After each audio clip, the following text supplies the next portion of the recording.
নমস্কার, দেখছেন আরসিটিভি সংবাদ। আমার শহর রায়গঞ্জ নিয়ে আপনাদের সঙ্গে আমি রিজু। প্রথমে যে খবরের দিকে চোখ রাখবো। সোমবার সরস্বতী পুজোর আয়োজন করলো রায়গঞ্জ গার্লস প্রাথমিক বিদ্যালয়। ছাত্রছাত্রীদের নিয়ে বৃহৎ আকারে সরস্বতী পুজো অনুষ্ঠিত হলো। এদিন সকালে অঞ্জলির পর বর্তমান এবং প্রাক্তনী মিলিয়ে প্রায় 5,000 ছাত্রছাত্রী এবং অভিভাবকদের জন্য প্রসাদ বিতরণ করা হয়। প্রসাদে মেনুতে ছিল খিচুড়ি, বাঁধাকপি সবজি, টমেটো চাটনি এবং পায়েস। সন্ধ্যেতেও নাচ গানের অনুষ্ঠানের পাশাপাশি দর্শকদের জন্য কুইজ এবং পুরস্কারের আয়োজন করা হয়েছে। এবছর প্রায় 10,000 দর্শক গার্লস রায়গঞ্জ প্রাথমিক বিদ্যালয়ে সরস্বতী প্রতিমা দেখতে এসেছে। সকলকে সরস্বতী পুজোর শুভেচ্ছা জানিয়েছেন ভারপ্রাপ্ত প্রধান শিক্ষক গৌরাঙ্গ চৌহান।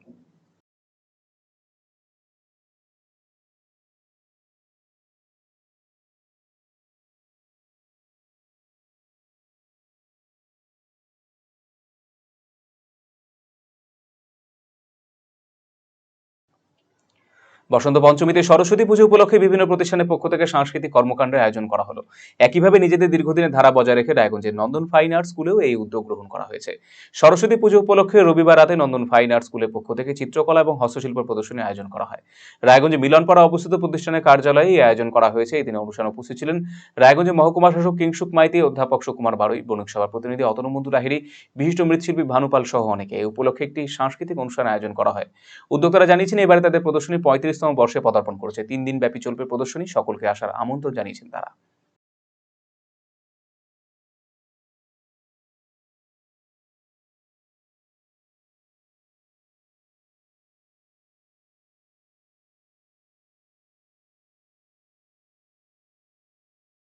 আমাদের এটা 35 বছর আমাদের পূর্ণ হলো এই প্রদর্শনী। আজকে আমাদের এইচডিও সাহেব উদ্বোধন করলেন, ফিতা কাটলেন। 3 দিন ধরে চলবে আমাদের এই প্রদর্শনী, বিকেল 5টা থেকে রাত্রি 10টা পর্যন্ত, এবং লাস্টের দিন আমাদের পুরস্কার বিতরণী অনুষ্ঠানটাও আছে আমাদের এখানে। যে আপামর জনসাধারণকে আমরা আহ্বান জানাই যে আপনাদের বাড়ির ছোট ছোট ছেলে মেয়েদেরকে আপনারা নিয়ে আসুন, তাদের সাংস্কৃতিক মনস্ক করে তুলুন এবং তাদেরকে ছবি দেখান এবং তাদেরকে সৌজন্যবোধ, সৃজনশীলতা তাদের কাছ থেকে আপনারা তাদেরকে শেখান। এই জন্য সবাইকে আহ্বান আমরা এই নন্দন ফাইন আর্ট স্কুলে করছি। এখানে চিত্রকলা এবং হস্তশিল্প এবং আমাদের ছোট ছোট বাচ্চাদের কিছু সাংস্কৃতিক অনুষ্ঠানও আমরা রেখেছি। এই সব মিলিয়ে আমরা একটা অনুষ্ঠান, টোটাল সাংস্কৃতিক পরিমণ্ডল একটা আমাদের এখানে আছে। আপনারা বাচ্চাদেরকে নিয়ে আপনারাও আসুন, ভালো লাগবে আপনাদের। সোমবার ছিল বসন্ত পঞ্চমী। এদিন সকাল সকাল বিভিন্ন জায়গায় অনুষ্ঠিত হলো সরস্বতী পুজো। একই ছবি দেখা গেল রায়গঞ্জেও। রায়গঞ্জের সুদর্শনপুর বটতলা হরিসভা মন্দির প্রাঙ্গণে সরস্বতী পুজোর আয়োজন করেছে এলাকার ছাত্রছাত্রীরা। তারা মিলিতভাবে সরস্বতী পুজো যাবতীয় কাজকর্ম করেছে। পুজো শেষে অঞ্জলি উদ্দেশ্যে ভিড় জমান সকলে। সন্ধ্যায় প্রসাদ বিতরণ করা হয়।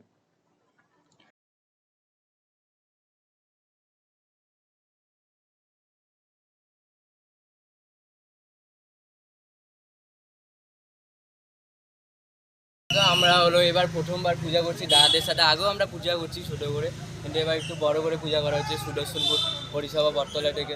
তো এখন পূজা শুরু হলো সন্ধ্যার দিকে খিচুড়ি দেওয়া হবে, বিতরণ করা হবে। তো আমরা পূজা করছি, যেন আমরা ছাত্ররা মিলে সব পূজা করছি। বাইরেও পূজা হয়, এখানেও পূজা করছি। ওই সবাই পাড়ার কাকিমা কাকুরা মিলে আসি। কেমন আনন্দ হচ্ছে আজকে? আমরা মজা করছি, সকাল থেকে আমরা চলে আসছি ঘুম থেকে ভেঙে। আজকে থাকবো সারাদিন, আজকে মজা হবে এখানে। পুজো হচ্ছে? হ্যাঁ, ভালো পুজো হচ্ছে, এখানেও পূজা হচ্ছে, এখন শুরু হয়েছে পুজো। সোমবার বসন্ত পঞ্চমীতে সরস্বতী পুজোর আয়োজন করা হলো রায়গঞ্জের সারদা বিদ্যা মন্দির ইংরেজি মাধ্যম স্কুলে। সকাল থেকে পুজো ঘিরে যথেষ্ট উৎসাহিত ছিলেন পড়ুয়ারা। সকাল সকাল রঙিন সাজে পড়ুয়ারা এদিন স্কুলে উপস্থিত হন। পুজো শেষে চলে অঞ্জলি প্রদান এবং ভোগ বিতরণ। পুজো উপলক্ষে চিত্র প্রদর্শনী অনুষ্ঠিত হয়। সকলকে সরস্বতী পুজোর শুভেচ্ছা জানিয়েছেন স্কুলের অধ্যক্ষ রাজবলি পাল।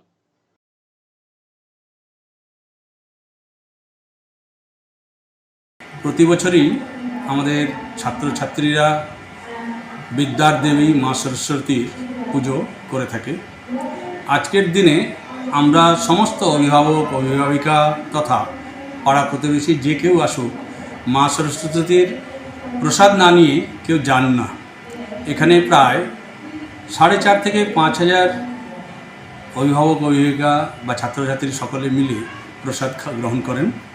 খিচুড়ি প্রসাদ থাকে, তার সঙ্গে যা সবজি। এবার বিশেষ আকর্ষণ, ভাই বোনদের আগ্রহ, জিলেপি তৈরি করা হয়েছে।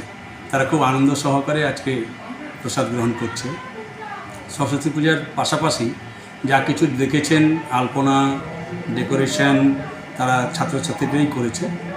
এবং কিছু ছাত্রছাত্রীদের নিজের হাতে আঁকা চিত্র বা কোনো টপিক্সের উপরে কিছু চিত্র প্রদর্শনী করেছে, তারা করেছে নিজেরা, এবং সেটাও আকর্ষণীয় রয়েছে।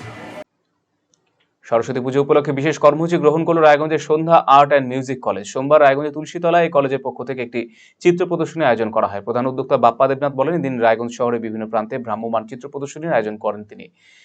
এরবারই সরস্বতী পুজো উপলক্ষে প্রথমবার এই ধরনের আয়োজন করেছেন তার কলেজের শিক্ষার্থীদের আঁকা প্রায় 800 ছবি এখানে স্থান পেয়েছে। অন্যদিকে চিত্র প্রদর্শনী দেখতে আসেন সাধারণ মানুষ, ছবি দেখে খুশি সকলেই।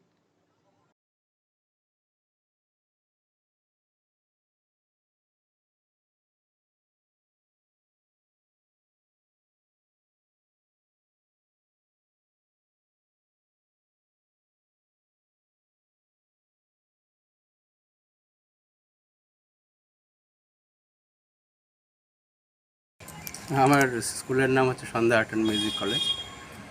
এটা প্রদর্শনীটা আমি দীর্ঘ বছর ধরে এটা চালু করেছি, কিন্তু আমার প্রদর্শনীটা একটু অন্য ধরনেরভাবে আমি এটা শুরু করেছিলাম আর কি। মানে প্রদর্শনী বলতে সবাই তো আর বুঝে উঠতে পারে না, ওই জন্য আমি এটা ভ্রাম্যমাণ হিসাবে করেছিলাম। মানে বছরের অনেকবারই আমি প্রদর্শনীটা করি বিভিন্ন জায়গায়। হ্যাঁ, কোথায় কোথায় করছিলেন? এটা আমি সুহারুই করেছি, হ্যাঁ, তারপরে এই হরিসভায় করেছি, মিলনপাড়ায় করেছি, এইভাবে বিভিন্ন জায়গায় আমি ঘুরে ঘুরে ঘুরে ঘুরে করি আর কি। তো এইটা একটা প্রথম এই বছর শুরু করলাম যে বছরে একটা নির্দিষ্ট দিনে একটু ভালো করে যেন করা যায় আর কি, ঠিকভাবে বড় করে। সব জায়গায় তো সব কিছু নিয়ে যাওয়া যায় না, ওই জন্য বছরের একটা নির্দিষ্ট দিনে যেন বড় করে ভালো করে হয়। যে সরস্বতী পূজাটাকে আমি উপলক্ষ করে এটা শুরু করলাম এই বছর বড় করে। এটা সন্ধ্যা আর্ট অ্যান্ড মিউজিক কলেজ একটা রায়গঞ্জের একটা শিল্প কলা জগতে একটা বিশেষ স্থান অর্জন করেছে, সেই ছবিগুলো দেখে বোঝা যাচ্ছে। মানে এই সংস্থার একই ছাদের নিচে আবৃত্তি, অঙ্কন, নৃত্য, তবলা সব কিছু, মানে এই কলা জগৎটাকে এত সুন্দরভাবে এরা তুলে ধরেছে, সেটা এই ছবিগুলো দেখলেই বোঝা যাচ্ছে যে অঙ্কনেও তাদের ছাত্রছাত্রীরা কত পারদর্শী হয়েছে। কেমন লাগছে দেখে আপনার? আমার খুবই ভালো লেগেছে, তাই ভালো লাগার জন্য এই কথাগুলো বললাম। সোমবার বাগদেবীর আরাধনায় ব্রতী হল রায়গঞ্জের রূপাহারে অবস্থিত শারদা শিশু তীর্থ। এদিন সকালে স্কুলের পক্ষ থেকে সরস্বতী পুজোর আয়োজন করা হয়, যাকে ঘিরে উৎসাহী ছিল পড়ুয়ারা। পড়ুয়াদের পাশাপাশি অভিভাবকরাও দলে দলে স্কুলে হাজির হন। অঞ্জলি দেওয়ার পাশাপাশি ভোগ বিতরণ করা হয় সকলের মধ্যে। এদিন পুজো উপলক্ষে প্রদর্শনী, ছবি উন্মোচন এবং শহীদ সেনানীদের শ্রদ্ধাঞ্জলি নিবেদন করা সহ একগুচ্ছ কর্মসূচি গ্রহণ করা হয়।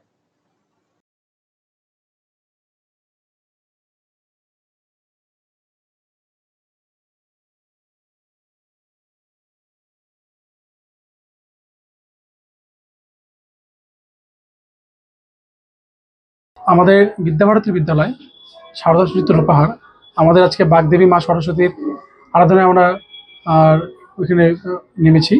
আমাদের বিভিন্ন প্রদর্শনীমূলক অনুষ্ঠান রয়েছে, শিশু ভাই বোনদের আর বিভিন্ন রকম উৎকর্ষমূলক কিছু আয়োজন, যেমন তাদের দ্বারা স্বরচিত কিছু লেখা, সেটা দেওয়াল পত্রিকার মাধ্যমে আমাদের দেখানো।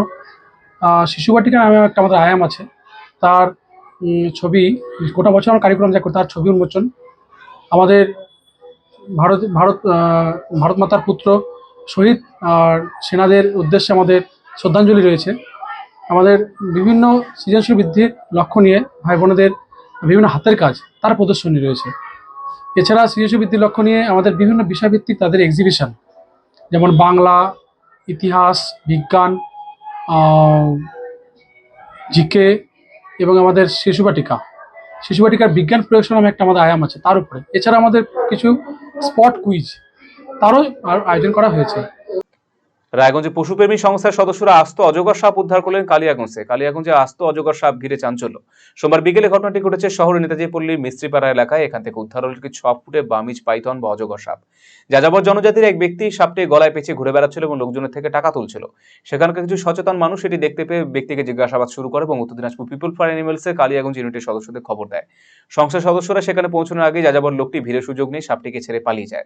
খবর যায় বন দপ্তরে। এরপর রায়গঞ্জ বন দপ্তরের কর্মী রাজন শর্মা, আশিস দাস এবং উত্তর দিনাজপুর পিপল ফর অ্যানিমালসের সম্পাদক গৌতম তান্তিয়া, সদস্য সৈকত সাহা, আইয়ুব আলী রায়গঞ্জ থেকে কালিয়াগঞ্জে গিয়ে সাপটিকে উদ্ধার করে নিয়ে আসে।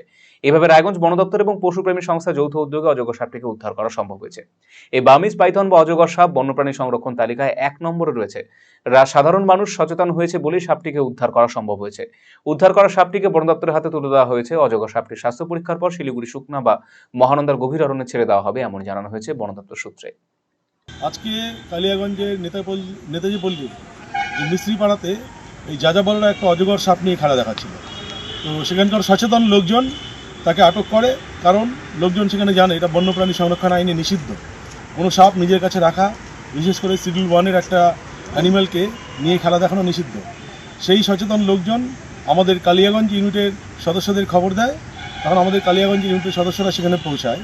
কিন্তু সদস্যরা পৌঁছানোর আগেই পাবলিক সিম্প্যাথি এবং ভিড়ের সুযোগ নিয়ে সেই লোকটি পালিয়ে যায়। পরে রায়গঞ্জ থেকে রায়গঞ্জ বন দপ্তরের কর্মীরা এবং আমাদের উত্তর দিনাজপুর পিপল ফর অ্যানিমালসের সদস্যরা কালিয়াগঞ্জে গিয়ে সেই সাপটিকে উদ্ধার করে নিয়ে আসে। এখন সেটা বন দপ্তরকে হস্তান্তর করা হয়েছে এবং খুব শীঘ্রই এটাকে জঙ্গলে ছাড়া হবে।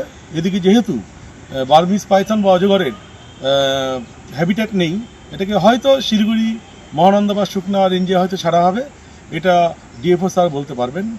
আমরা চাই লোকজন এভাবে সচেতন হোক বন্যপ্রাণী সংরক্ষণ নিয়ে এবং আমাদের সহযোগিতা করুক, বন দপ্তরকে সহযোগিতা করুক। আমার শহর রায়গঞ্জ এখনকার মতো এ পর্যন্ত। অন্য সমস্ত খবরের জন্য চোখ রাখুন RCTV সংবাদে। নমস্কার।